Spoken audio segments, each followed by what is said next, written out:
जय जगन्नाथ। आज ओडिशार विशिष्ट औपन्यासिक, गाल्पिक, कथाकार, नाट्यकार, नाट्य निर्देशक, फिल्म प्रयोजक बहितर राउतर एकादश स्मृति सभा आज खोर्धार पालित हो। से महाशय जड़े साहित्य क्षेत्र में खोर्धार साहित्य जगत को जो विकसित कर पटांतर ना। जन्म मो गाँव रणपुर ब्लॉक गड़वाणी किलो जहाँ शहीद दिवाकर परिड़ा जन्मस्थान। हिंदू मुसलमान संस्कृतिर संहतिर मिलनस्थली गड़वाणी किलो एक ऐतिह्य प्रसिद्ध ग्राम। से ग्राम से जन्म ग्रहण करते 1949 मसीहा सेप्टेम्बर मास 17 तारिख से पिलादिनु खेल प्रति चलवा बुलवा विभिन्न सामाजिक कार्य ब्रती थे। आमे जिते पिला होलु साथी पाठ पढ़ुलु मोर से सहपाठी से समय आमे पिलादिने बण जंगल को जाऊ। आम गाँव लगी संरक्षित जंगल सेठी बहु परिमाण रे केन्दु हुए, आंब हुए। जंगल को जाई पाचिला केन्दु एवं पाचिला आंब आणु एवं विभिन्न प्रकार बनभोजी करूँ।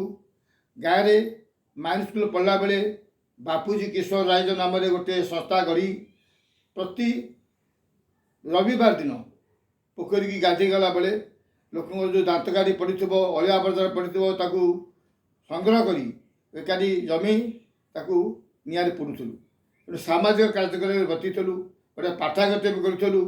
ये हूँ हाई स्कूल पर्यंत कथा।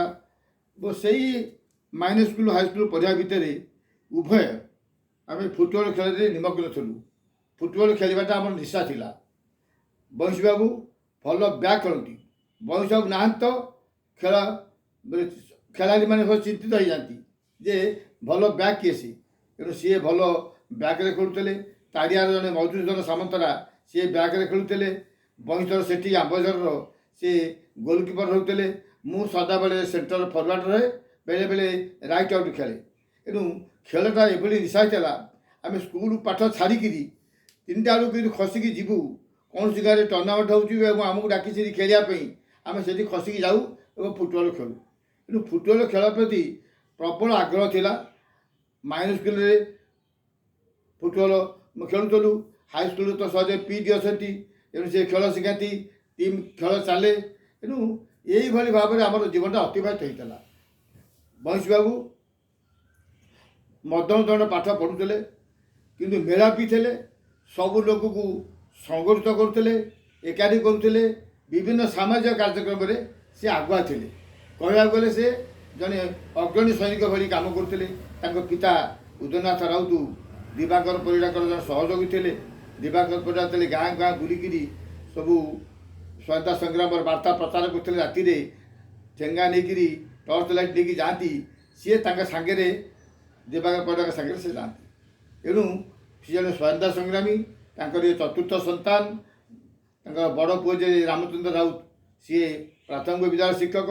अन्य 2 भाई चाषबास करुले। सभा सान बईतर राउत मैट्रिक पास कलापर सी खोर्धा को चली आसिले। मैट्रिक पढ़ा सहज नाला। आम गाँव मौलवी इब्राहिम खां जे कि हाई स्कूल संपादक थे से 1962 मसीह गौरवान्वित हाई स्कूल प्रतिष्ठा करते। नचेत ना आमको रणपुर पाठ पढ़ा पड़ा था। से जाऊ इब्राहिम खां आम गाँव जन स्मरणीय व्यक्ति। सी हाई स्कूल कर प्रथम सरपंच पंचायतर एवं विभिन्न क्षेत्र में आम गाँव जो माने उन्नतिमूलक कार्यक्रम सी आगुआ थे। बंशी बाबू खोर्धा को आसला से आम पीएन कॉलेज से खोर्धा कॉलेज तार ना से पढ़िले। आर्थिक अभाव दृष्टिकोण से ट्यूशन करते। जयराजपुर एम स्कूल किसी वर्ष शिक्षकता करते। तेबे वर्षे 2 वर्ष पाठ पढ़ला पाठरे डोरी बंधा होता। समय आम जो मैंने पढ़ुलु मु पूरी एसएस कॉलेज पढ़ली। मोर सांग बायुधर प्रधान जे कि +2 काउंसिल सेक्रेटरी थे सी मत पुरी पढ़ले। डाक्टर लियाकत लिखा सी पुरी पढ़ले। आम समस्त पुरी पढ़लु। आउ जन बंधु इंद्रमणि साहू सी बीजेपी कॉलेज पढ़ले। तेरे ଖୋର୍ଦ୍ଧାରେ ଏ ପଢ଼ିବା ଭିତରେ ଆମେ ତାଙ୍କ ବିଷୟରେ ସମ୍ପର୍କ ରଖୁଥାଉ, ଖବର ରଖୁଥାଉ। ଆମେ ଦିନ ଦେଖିଲୁ ତାଙ୍କର ଗୋଟିଏ ବହି ବାର୍ତ୍ତା ବେଜଲ ଗେଟ୍ ହତ୍ୟା ମାମଲା, ସେଠି ବହିଟିଏ ସେ ସଂଗ୍ରହ କରି ଲେଖିଥିଲେ, କିଛି କିଛି ତଥ୍ୟ ନେଇକି ଲେଖିଥିଲେ ଏବଂ ସେଇ ବହିଟି ଉତ୍ସର୍ଗ କରିଥିଲେ ରାଜକିଶୋର ରାମ, ଯେ ତତ୍କାଳୀନ ସାମ୍ବାଦିକ ସମାଜର ଥିଲେ ଏବଂ NACର ଚେୟାରମ୍ୟାନ୍ ଥିଲେ। ତାଙ୍କ ବହିଟି ଉତ୍ସର୍ଗ କରିଥିଲେ ଏବଂ ରାଜକିଶୋର ରାମ ସହିତ ତାଙ୍କ ସମ୍ପର୍କ ନିବିଡ଼ ହେବା ଯୋଗୁଁ ତାଙ୍କୁ NACରେ ତାଙ୍କୁ ଚାକିରିଟିଏ ଗୋଟେ ମିଳିଲା। ସେ ଚାକିରିଟି ପାଇଲେ। ସେ ପରବର୍ତ୍ତୀ ସମୟରେ ସେ ଯେଉଁ ଅକ୍ଟାଇ ବିଭାଗର ସେ କ୍ଲର୍କ ଥିଲେ, ତାର ସିନିୟର କ୍ଲର୍କ ରହିଲେ। ଶେଷ ଜୀବନରେ ସେ ହେଡ୍ କ୍ଲର୍କ ପର୍ଯ୍ୟନ୍ତ ଯାଇଥିଲେ। କିନ୍ତୁ ଚାକିରିଟା ଜୀବନଟା ବଡ଼ କଥା ନୁହେଁ। କିନ୍ତୁ ତାଙ୍କର ଗୋଟେ ନିଶା ରହିଗଲା ଜୀବନରେ। ପାଠ ପଢ଼ିଲା ସମୟରେ ଯେମିତି ଖେଳ ପ୍ରତି ନିଶା ଥିଲା, କିନ୍ତୁ ଏ ସାହିତ୍ୟ ଜଗତରେ ବା ସାହିତ୍ୟକୁ ବିସ୍ତାର କରିବା ପାଇଁ, ସାହିତ୍ୟର ପ୍ରଭୁତ୍ୱ ଉନ୍ନତ ସାଧନ କରିବା ପାଇଁ ସିଏ ମହଲ ପତ୍ରିକାଟି ଆରମ୍ଭ କଲେ। ସେ ମହଲ ପତ୍ରିକାଟି ଆରମ୍ଭ ହେଲା। ସେଇ ଦୀର୍ଘ କାଳ ଧରିକରି ପତ୍ରିକା ଚାଲିଥିଲା। 26 ବର୍ଷ ଧରି ଗୋଟିଏ ପତ୍ରିକା ଚାଲିବା ସହଜ ନୁହେଁ। ଏସବୁ ପତ୍ରିକା ଯେତେବେଳେ ଆସନ୍ତି ମୋତେ ବହି ଦିଅନ୍ତି। ଏସବୁ ମହଲ ପତ୍ରିକା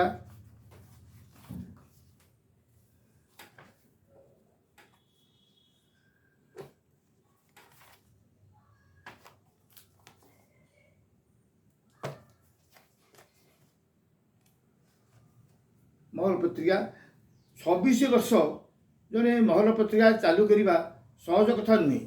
ମାସିକ ପତ୍ରିକା, ଏଠାରେ ଗଳ୍ପ, ଉପନ୍ୟାସ, କବିତା ସବୁକିଛି ସ୍ଥାନ ପାଏ।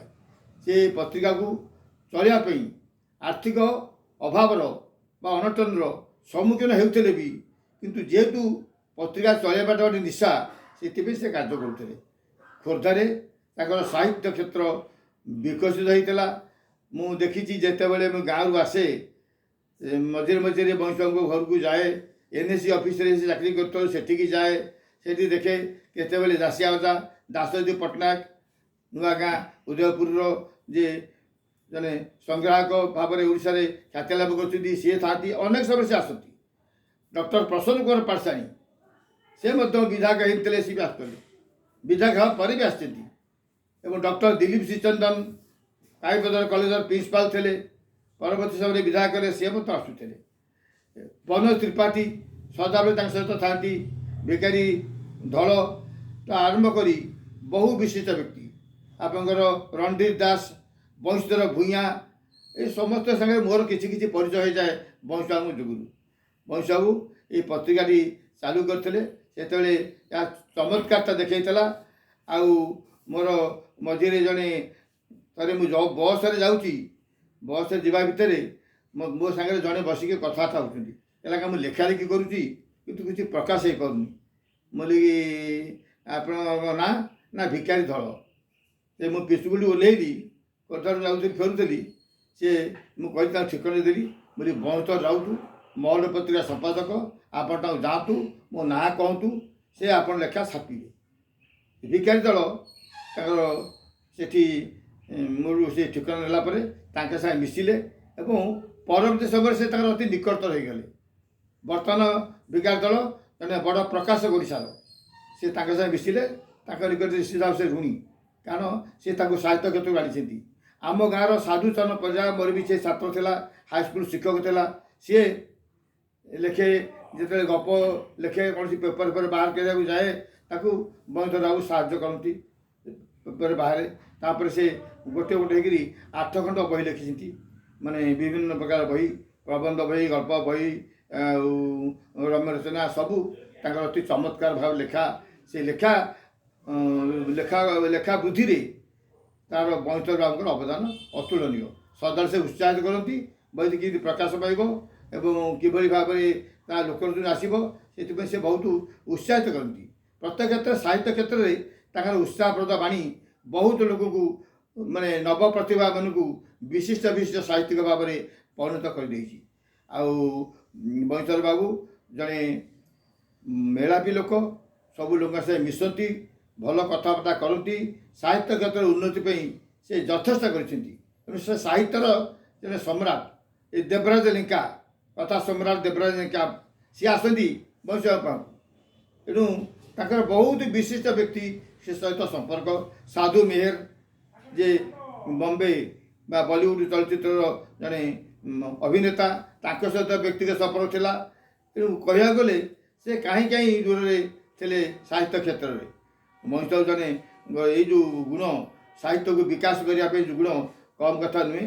तेज आम गाँ गड़बाणिकिल प्रत वर्ष रज जात्रा 4 दिन यात्रा 3 दिन अपेरा हुए एवं प्रथम दिन पहले रज दिन गोटे नाटक करा जाए, ड्रामा करा जाए। गाँ पिला ड्रामा करती बहुत सब आगुआ जाकि से काम केमती हम से ड्रामा लेखा से अभिनीत हम एवं कलाकार किए कौन रमती निर्देशन दिज्व कलाकार से सृष्टि करेणु से नाटक कार्य जो गणमंत्री गड़बाणिकिल देवराम क्लबर से रथयात्रा जो कार्यक्रम हुए सी प्राय 10-12 वर्ष धरी ये कार्यक्रम मझे मझे भी जाती। तेणु ये भवानी यंग क्लब आमर लालमोहन स्वाई और अन्य जो कर खोर्धारे से नाटक निर्देशन दिखती और भुवनेश्वर विभिन्न क्षेत्र में कला क्षेत्र में प्रसिद्धि रही, नाटक क्षेत्र में प्रसिद्धि रही। जड़े भल मनीष आर गल्प उपन्यास साहित्य रचना सबू समय आमपाई स्मरण से चलीगले भी से जहाँ कार्य कर साहित्य क्षेत्र में सी तार सम्राट। किंतु आर्थिक दृष्टिकोण आम पार्थिव जगत देखा गले सी निस्व तांकर गाँव जहाँ संपत्ति था से सब माने रखी ना सब खर्च कर दियंती ये साहित्य से साहित्य से सर्वस्वंत हो जाती। किंतु साहित्य को से प्राण भरी भल पाउले से चाहूले साहित्य ही मो जीवन, कला ही मो जीवन। साहित्य कला संस्कृतिर जड़े रक्षक भाव जड़े संरक्षक भाव जड़े तार प्रतिशत भाव बंश राउत सदा बेले स्मरणीय रे। आमर जिते सहपाठी रहीचु आम समस्ते झुरी होचु जे बंशी चलीगला दुख लगुच। किंतु कौन कर भाग्यर कथा काल क्या हाथ न थाए। तेणु से चलीगले भी आम तांकर जो रही कला नैपुण्यता साहित्य नैपुण्यता सी सबुदिन जुग जुग आम स्मृति पटे रही आम अमर कर रखिब ये आशा करी मोर वक्तव्य।